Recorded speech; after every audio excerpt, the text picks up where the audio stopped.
If you want to avoid the Windows 11 upgrade notification in the taskbar and Settings app, you can follow these steps to disable it.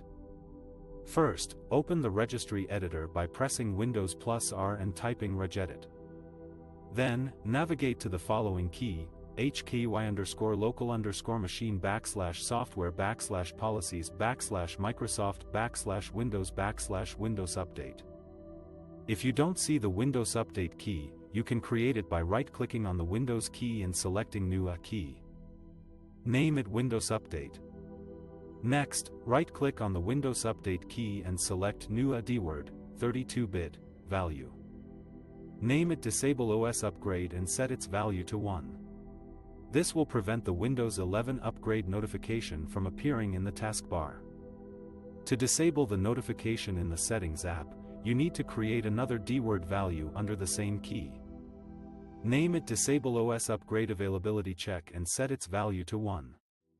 This will hide the Windows 11 upgrade option in the Settings app. Finally, restart your computer for the changes to take effect. You have successfully disabled the Windows 11 upgrade notification in the taskbar and Settings app. You can now stay in your comfort zone with Windows 10. In this section, we will show you how to check if your device meets the minimum requirements for Windows 11 and why you might want to stay with Windows 10. Windows 11 is the latest version of Microsoft's operating system, which promises a new design, improved performance, and new features. However, not every device can run Windows 11.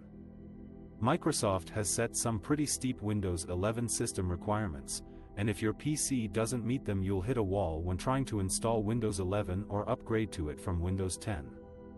Here's what you need to run Windows 11: CPU, 1 GHz, or faster with 2 or more cores on a compatible 64-bit processor or system on a chip, SoC.